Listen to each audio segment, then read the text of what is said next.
I wanted to explore food more. Carluccio's were just opening in central London and were just branching out, and they were just sort of growing as a group, and they weren't huge at the time. I thought this was a great business to be in, and fell in love with the style of food, and was obviously watching Antonio Carluccio on TV.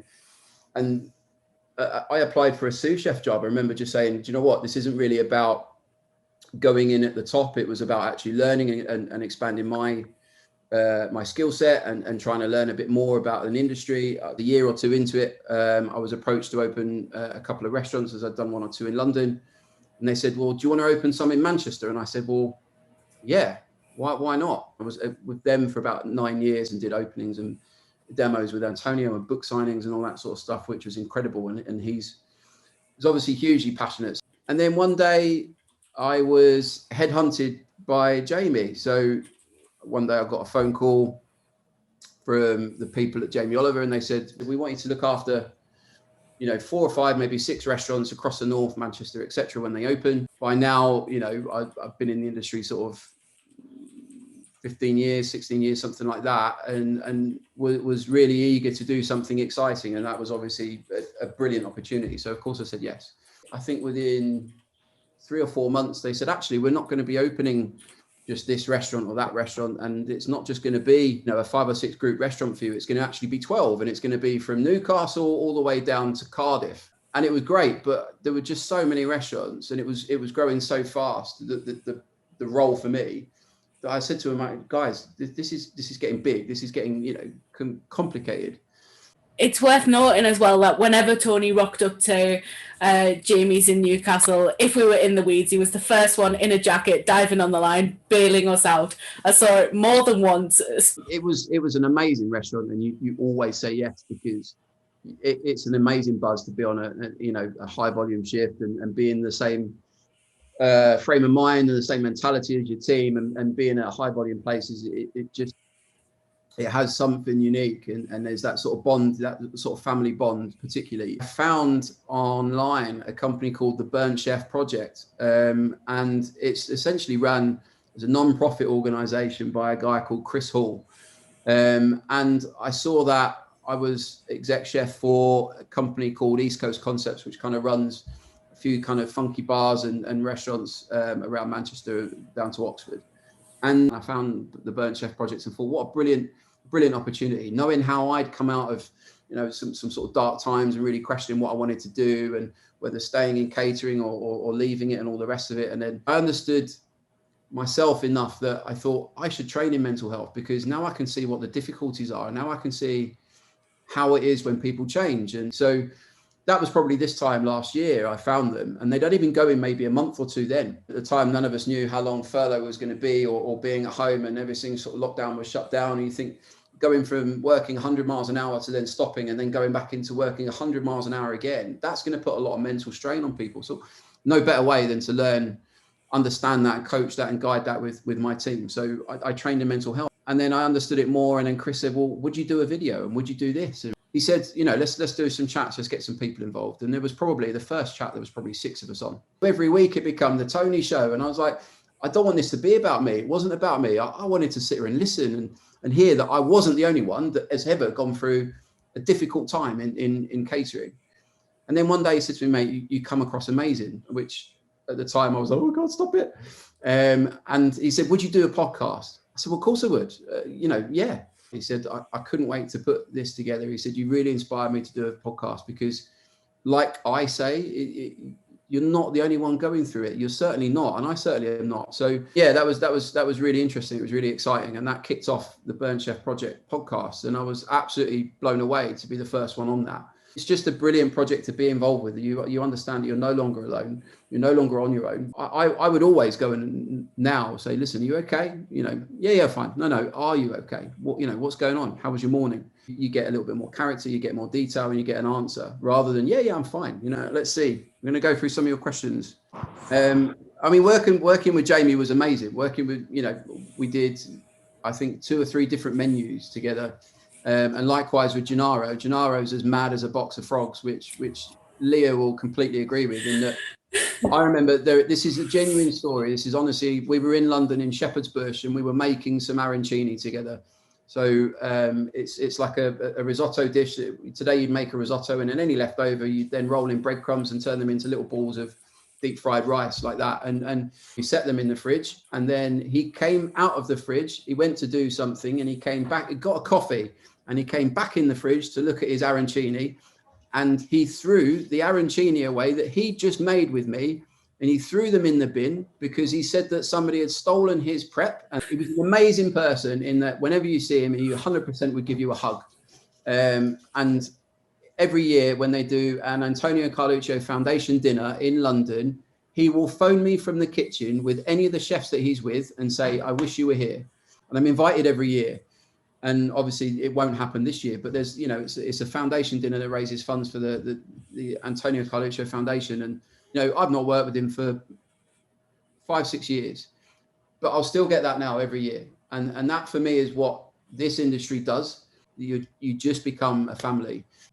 What is my motivation? Why do I carry on? What is it that pushes me? I think the things that drive me are first and foremost people.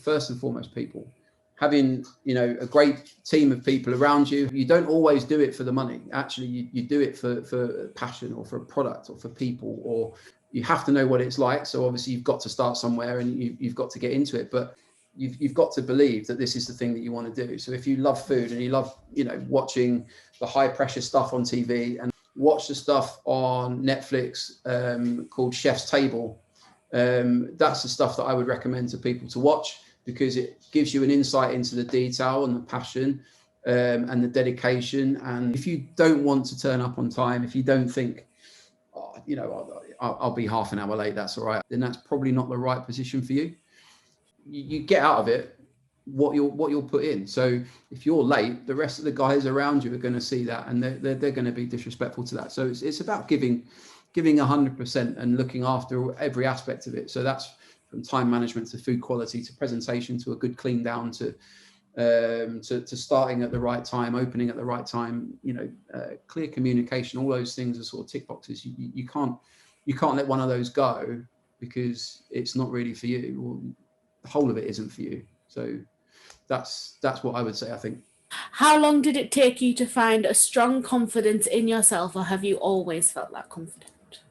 I was definitely shy all the way through school, and it wasn't until I was 6 months into working in my first restaurant in London, and I was still only a pot wash, and I realized that sort of banter and camaraderie and character plays just as much of a part as it does of being on time or making a dish or cleaning dishes. I definitely particularly love cooking Italian food. That's not just pizzas and pastas. It's about those products, and it's not just 100 ingredients and really seasonal stuff. The reason that both Gennaro and Antonio were madly passionate about mushrooms was because they naturally grow at specific times of the year. So, autumn, winter.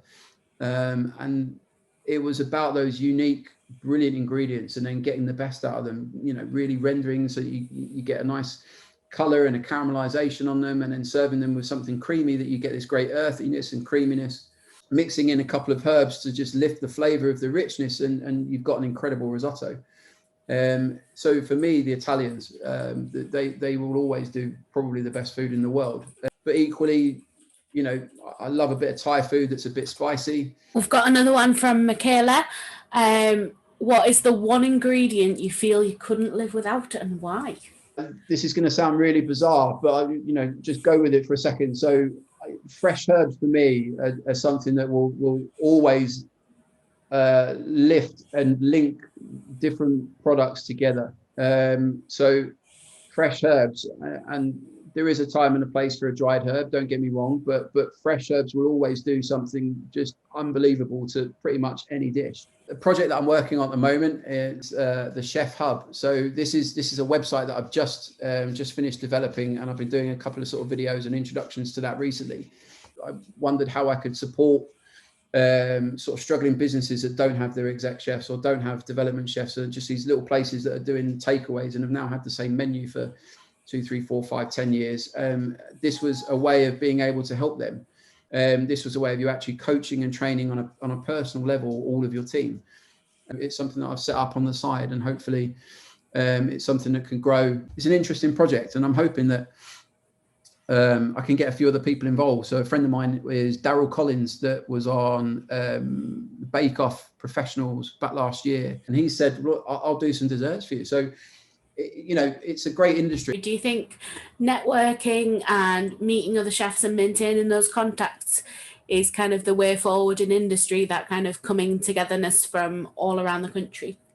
Yes, 100%. So you'll never know where it'll sort of take you, really. You know, look at this as a prime example. So it's probably been what, 5-6 years since we've seen each other.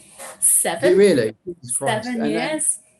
And so you'll never know where it comes from. It is worth maintaining it. A friend of mine has just opened, if any of you are vegan, this is a really interesting one. So he opened his own restaurant in York, and I did some support for him. He'd send me a menu and he'd go, mate, what doesn't work? What have I missed? Or is there enough diversity? And I'd sort of support him and coach him through that. And then back in the summer of last year, when there wasn't quite a lockdown and we were okay, he said, I need you for 3 days to come and do a photo shoot. There are 2 photographers. It's going to be with the founder of Veganuary, a guy called Matt Glover, and me, and we're going to do some interviews, and we're going to do some food and some video shoots. And I want you to just come and just make food with my recipe that I'm launching, which is a company called VFC, which is Vegan Fried Chicken, and it's an incredible product. I do really look forward to where my where my career is going now, really, with this sort of online digital stuff that I'm trying to do. And I really loved working at the Garden Centre. We won quite a lot of awards, and the food was incredible, and it was huge volume and a brilliant, huge team. It was probably the best place you could ever be to learn from, because everything was made from scratch, and we built like a training academy around it of, you know, this was a great place to sort of learn every aspect. You'd never really need to move on to anything else. I wanted a new challenge. I wanted to find something else that would push me. But yeah, even a garden centre can offer something, you know, fantastic and unique. You just got to look for it, really. And that was a really interesting role. Thank you very much, Tony. It's been brilliant. Thank you. I hope it's what you guys have been looking for. I hope it's been a really good sort of insight onto what it's been for me for the last sort of 25 years. And it doesn't look it, but I definitely have been in this industry for 25 years. Thank you very much for doing this. It's a pleasure.